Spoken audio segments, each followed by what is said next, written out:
Dear students, आज मैं मोहम्मद बिन तुगलक के बारे में पढ़ाऊंगा।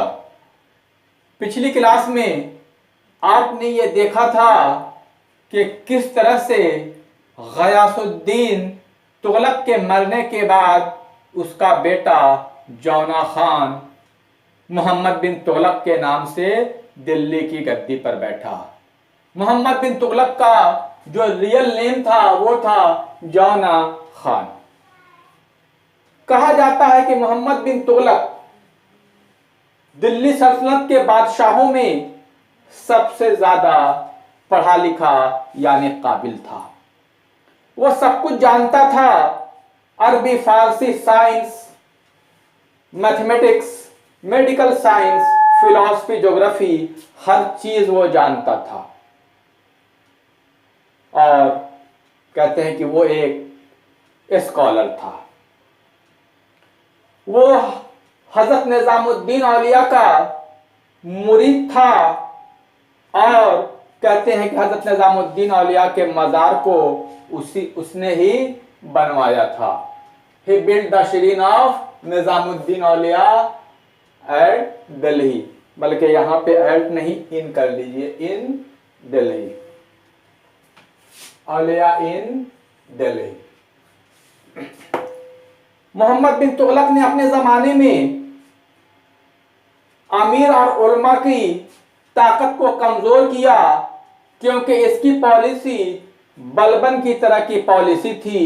ये खुद को, अपने आप को ये भी जिल्ले इलाही समझता था और इसने, कहते हैं कि जितने भी पावरफुल लोग थे उन लोगों की ताकत को कम कर दिया।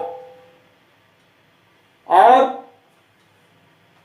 इसने खेती को बढ़ावा दिया। लेकिन यह भी कहा जाता है कि इसके जमाने में अकाल पड़ गया, जिससे जितने भी किसान थे वो कर्जदार हो गए और इसने किसानों से मालगुजारी भी वसूल की, जिससे वो भूखमरी की नौबत तक पहुंच गए और उससे तंग आकर किसानों ने चोरी और डकैती भी करना शुरू कर दिया। कुछ खास लोगों ने मोहम्मद बिन तुगलक को यह समझाया कि किसान बहुत ही बदहाल हो गए, आपने उनकी मालगुजारी भी माफ नहीं की, इस वजह से किसान भूखों मरने लगे और जो आपके दौर में इतनी चोरी और डकैती हो रही है वो सब किसान ही कर रहे हैं। बात मोहम्मद बिन तुगलक के समझ में आई। उसने किसानों को बुलवाया और किसानों को खेती करने के लिए कर्ज के तौर पे पैसे दिए और कहा कि जब पैसे हो जाएंगे तो तुम लोग इसे वापस कर देना, ये मैं तुझे कर्ज के लिए दे रहा हूं।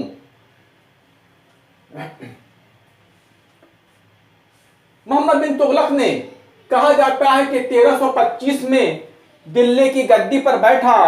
कुछ दिनों के बाद उसे लगा कि दिल्ली हिंदुस्तान के कैपिटल के लिए सही जगह नहीं है, तो उसने 1327 में अपनी कैपिटल को दिल्ली से ट्रांसफर करके देवागिरी दौलताबाद ले गया। यहां तक तो बात समझ में आती थी कि उसने कैपिटल को चेंज कर लिया, लेकिन साथ ही साथ उसने दिल्ली को भी उजाड़ दिया।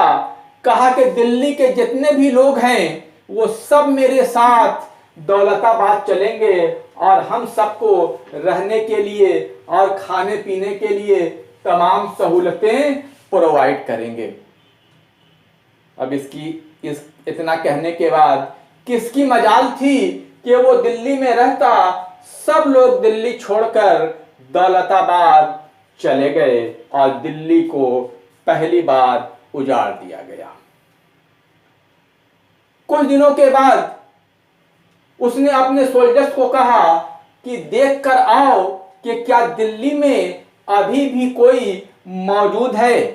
कहते हैं कि उसके सोल्जर्स आए, देखा कि दिल्ली बिल्कुल वीरान पड़ी हुई है, लेकिन इस वीराने में भी दो शख्स एक दूसरे का सहारा बन के रह रहे हैं। उसमें एक अंधा था और एक लंगड़ा था।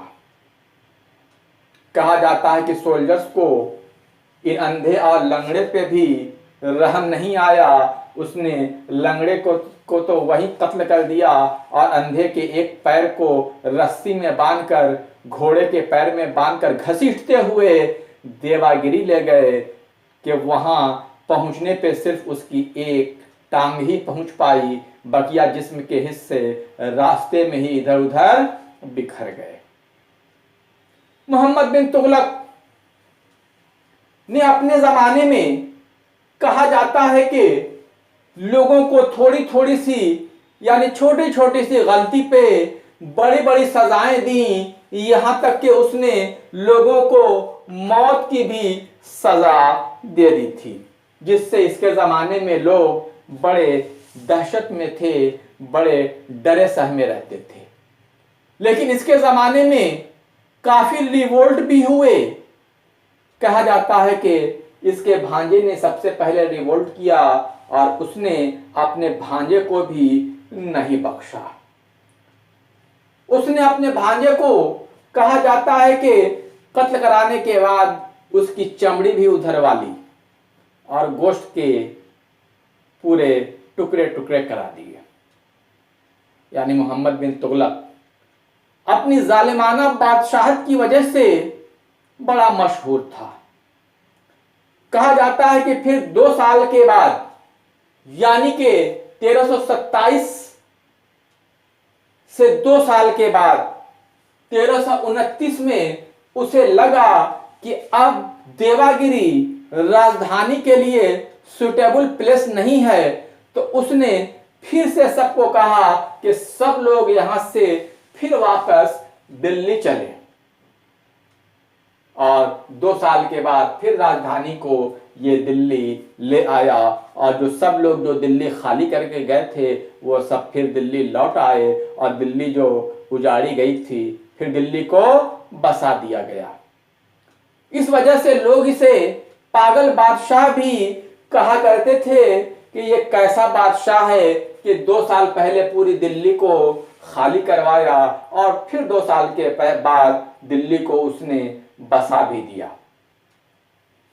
इसके जमाने में जो चांदी के जो सिक्के चला करते थे, कहा जाता है कि मार्केट में चांदी की कमी हो गई तो उसने उसकी जगह पे ब्रॉन्ज के सिक्के चलवाए। ही इंट्रोड्यूस ब्रॉन्ज टंका इन प्लेस ऑफ सिल्वर टंका। सिल्वर टंका की जगह पे उसने ब्रॉन्ज का टंका चलवाया। दोनों की वैल्यू सेम थी। लेकिन फिर कुछ दिनों के बाद चांदी पर्याप्त मात्रा में मिलने लगे तो इसने फिर से ब्रॉन्ज के टंके को बंद करवा के उसकी जगह पे चांदी के यानी सिल्वर के का टंका उसने चला दिया। अब परेशानी ये थी कि जिसके पास ब्रॉन्ज का टंका है वो क्या करे। उसने कहा कि परेशान होने की कोई बात नहीं है, जिसके पास ब्रॉन्ज का टंका है वो लेके मेरे दरबार में आए, मैं उसे बदल कर रिप्लेस करके उसके बदले में उसे सिल्वर का टंका दूंगा, जिससे लोगों की परेशानी दूर हुई। इसके जमाने में कहा जाता है कि इसका महल एक बूचड़खाना से कम नहीं था। जो कोई भी जाता महल में देखता कि कुछ सर कुछ धड़ इधर उधर बिखरे पड़े हैं।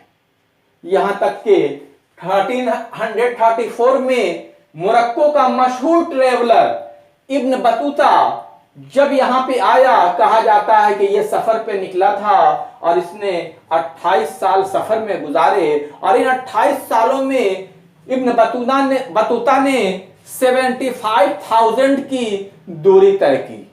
जब उसने अपना सफरनामा लिखा तो उसने भी इस बात का जिक्र किया कि मैं सफर पे हिंदुस्तान गया और वहां जाने के बाद मोहम्मद बिन तुगलक से मिलने उसकी महल में गया तो देखा कि हाँ वाकई वहां पे कुछ लोगों के सर और धड़ बिखरे पड़े थे।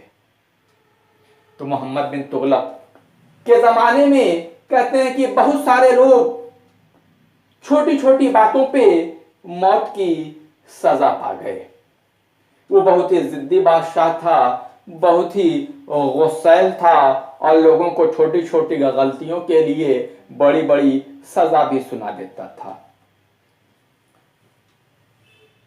इसके जमाने में कहा जाता है कि इसने गरीबों के लिए, जिनके पास खाना नहीं होता था, वो अपने महल में लंगर चलवाता था और रोजाना इसके महल से करीब करीब 4000 लोग भूखे खाना भी खाते थे।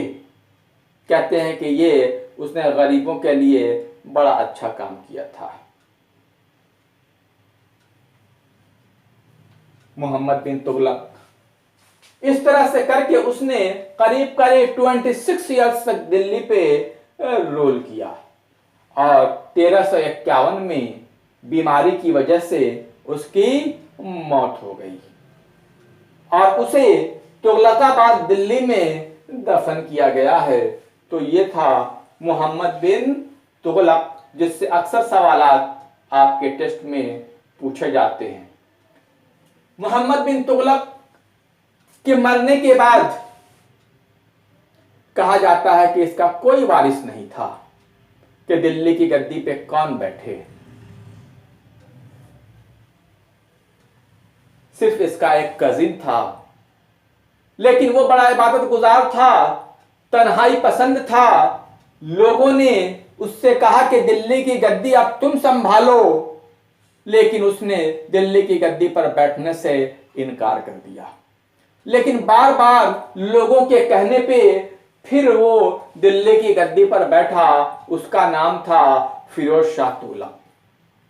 फिर मैं अगली क्लास में फिरोज शाह तुगलक पे गुफ्तगू करूंगा और उसके कुछ इंपॉर्टेंट पॉइंट को भी लिखवाऊंगा। यहाँ पे जो मोहम्मद बिन तुगलक के बारे में ये जो चंद पॉइंट है उसे आप नोट कर लीजिए।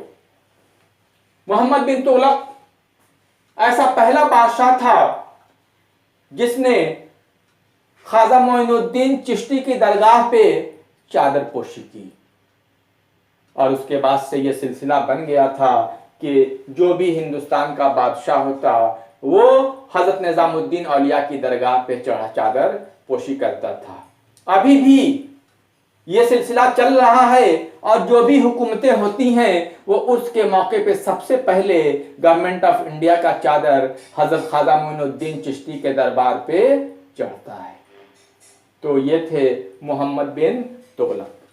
उम्मीद है कि ये लेक्चर आपको अच्छा लगा होगा, तो आप इसे लाइक, शेयर, कमेंट और सब्सक्राइब करें। साथ ही बेल आइकन को क्लिक करना ना भूलें ताकि आप घर बैठे सभी क्लासेस की रेगुलर कोचिंग और कॉम्पिटिटिव कोचिंग आपको मिल सके और आप उसका आनंद उठा सकें। Thank you very much.